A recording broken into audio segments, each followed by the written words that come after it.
Transparency বলেন, cost cutting বলেন, দৈনন্দিন জীবনে মানুষের জীবনের সময়ের সৎ ব্যবহার বলেন, সবকিছু এর মধ্যে অন্তর্নিহিত। যে কারণে আমরা সিদ্ধান্ত নিয়েছি বাংলাদেশকে যত তাড়াতাড়ি সম্ভব উইদাউট ওয়েস্টিং এ মোমেন্ট সমস্ত দেশটাকে ডিজিটালাইজেশন করতে হবে। এর মাধ্যমে আমরা চাই বাংলাদেশের সাধারণ জনগণ, ব্যবসায়ী, পেশাজীবী, কৃষক, শ্রমিক সবাই এর আওতায় আসতে হবে। এটা outreach must be all the citizens of Bangladesh, all the citizen. আমি যখন বলি all the citizens, we mean all the citizens. এই জন্য আপনার বাজেটে খেয়াল করেছেন আমাদের এলোকেশনে কিন্তু এভরিবডি ওয়াজ ইনক্লুডেড, এভরিবডি, কেউ বাকি নেই, আর্টিস্ট সিঙ্গার পর্যন্ত বাকি নেই, গ্রামের যে একজন ওই যে আর্টিস্ট যারা হচ্ছে তারাও কিন্তু বাকি নেই, এভরিবডি ইজ ইনক্লুডেড। এই যে ইনক্লুসিভনেস আপনি খালি অর্থনীতিতে আনলে হবে না, এই যে মানুষের দোয়ারে সার্ভিস পৌঁছানোর ব্যাপার যদি আমরা করতে না পারি তাহলে কিন্তু এগুলো কোনো সুযোগ নেই। প্রত্যেকটি মানুষকে বাংলাদেশের অর্থনৈতিক বলেন, রাজনীতি বলেন, সমাজ বলেন, কর্মকাণ্ডের সাথে সম্পৃক্ত করতে হলে টেকনোলজির কোনো অল্টারনেটিভ নাই এই মুহূর্তে। ওই জন্য আমাদের অনেক বড় প্রোগ্রাম আছে, আমি সেদিকে যাব না। এবং বর্তমানে আমাদের একটি টিম, আমাদের আইসিটি অ্যাডভাইজার সহ একটি টিম এস্টোনিয়াতে আছে। তারা গভর্নর সহ আপনাদের অনেকে ভাববেন এস্টোনিয়াতে কি কাজ।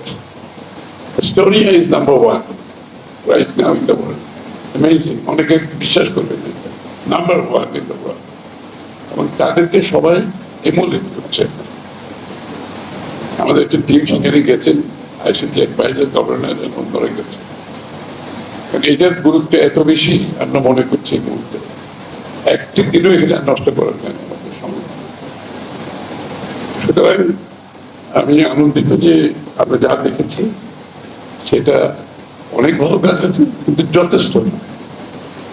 আমি বলবো যথেষ্ট না, এটার ফার্দার ইমপ্রুভমেন্ট আমাদেরকে করতে হবে এবং কাভারেজ অনেক বেশি। আমি বলছি ব্যাংকারদের জিজ্ঞেস করে আপনারা সার্ভিস দিচ্ছেন, আপনাদের কত পার্সেন্টেজ, কতজন আপনাদের কাস্টমারের কত পার্সেন্টেজ এই সেবাটা নিচ্ছে। আমি মনে করি এখনো এই সেবা যারা নিচ্ছে যথেষ্ট না।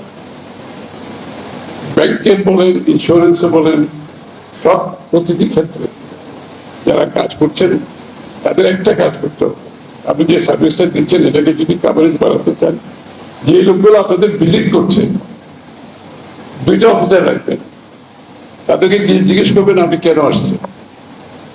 এই কাজটা তো আপনি বাড়িতে বসে করতে পারতেন, কেন আসছেন না? তার মাথায় অনেকের যে সারা জীবনের অভ্যাস হয়ে গেছে, আপনি যে লিভারেজ করেছেন টেকনোলজির মাধ্যমে, তার কাছে এখনো সেটার মেসেজ পৌঁছেনি। সারা জীবনের অভ্যাস, আমারও তো সেই অভ্যাস হয়, আমি সাধারণ মানুষের কথা কি বলবো। সুতরাং আপনাদের প্রত্যেক জায়গায় অ্যাসাইড করবেন, যে লোকগুলো আসলে জিজ্ঞেস করবেন আপনি কেন আসছেন, যদি এই সার্ভিস হয় এটা তো আমার অনলাইন আছে, অ্যাসিস্ট করবেন। কারো যদি অ্যাসিস্ট্যান্সের দরকার হয় অ্যাসিস্ট করবেন। দরকার হলে 2-3 জন অফিসার ইয়ারমার্ক করে রাখবেন যে আপনাদের কাজ হচ্ছে এইটাকে কাভারেজ বাড়ানোর জন্য অ্যাসিস্ট করা। তারা এই দায়িত্বগুলি তো পালন করেন, তাহলে আপনার কাভারেজ বাড়বে। তাছাড়া অ্যাড ফেড তো দেবেনি, প্রত্যেকটা গ্রাহককে আপনি চিঠি দেন একটা, চিঠি দিতে তো অসুবিধা নেই, অ্যাট্রাক্টিভ। ওই সরকারি কাজে চিঠি দিলে হবে না, চিঠিটা খুব অ্যাট্রাক্টিভ হইতে হবে, সে দেখে বুঝতে পারবে যে এখানে তার কাজটা সে বাড়িতে বসে করতে পারে। একবার সিম্পল একটা ভাবে উনি এটা যদি করবেন জিনিসটা। কাভারেজ হলেই আমাদের টার্গেট হচ্ছে আউটরিচ, সেবাটার আউটরিচ থাকতে হবে। সুতরাং এটা করতে হলে আপনারা যদি আউটরিচ না করেন, আমরা করে তো কোনো লাভ হবে না, এটা বেনিফিট পাবে না। কারণ এটা শুধু এই সার্ভিস না, আমরা গভর্নমেন্টের প্রত্যেকটা সার্ভিসে জনগণের দোরগোড়ায় পৌঁছাতে চাই। আমরা চাই না বাংলাদেশের জনগণ সে যেই হোক তারা সরকারি অফিসে যায়, তারা ইন্স্যুরেন্স কোম্পানিতে যাক, তারা ব্যাংকে যাক কিংবা কোনো প্রতিষ্ঠানে যাক। এবং এইটাতে কত সেভিংস আপনারা চিন্তা করছেন। রাস্তাঘাটে ট্রাফিকের উপর ইম্প্যাক্ট আছে, একটা মানুষের খরচ, আসা যাওয়ার খরচ, তার time, this is all important.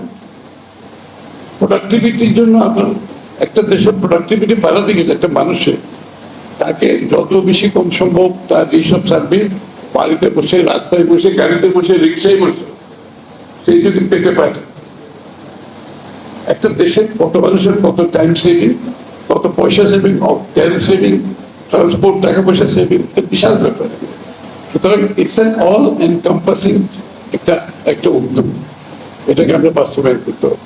Share বাজারের যে ভীষণভাবে যে দুর্নীতিগ্রস্ত হচ্ছে, আপনার ইন্স্যুরেন্সের ট্রেন পাচ্ছেন, শেয়ার বাজারে যারা আছে তারা যারা এটাকে মিস ইউজ করছে, প্রতিটি ক্ষেত্রে মিস ইউজ হচ্ছে, এগুলোকে যদি চেক দিতে হয় আমাকে এটা ফুলি ইমপ্লিমেন্টেশন করতে হবে। আমি আবারও ধন্যবাদ জানাচ্ছি যে আজকের উদ্যোগটা ভালো ছিল, এটা অনেকের জন্য আই ওপেনার, এবং প্রেসের মাধ্যমে এটা যখন জনগণ দেখবে সেটা অনেকে বুঝতে পারবে। তবে আমি আবারও বলছি, এই আউটরিচটা করতে হলে আপনাদেরকে খালি খালি একটা প্রজেক্ট করতে হবে, এটা আউটরিচ যদি না হয় তাহলে এটা বেনিফিট পাবে। সবাইকে ধন্যবাদ। অনেক অনেক ধন্যবাদ। আমি মাননীয় মন্ত্রী মহোদয়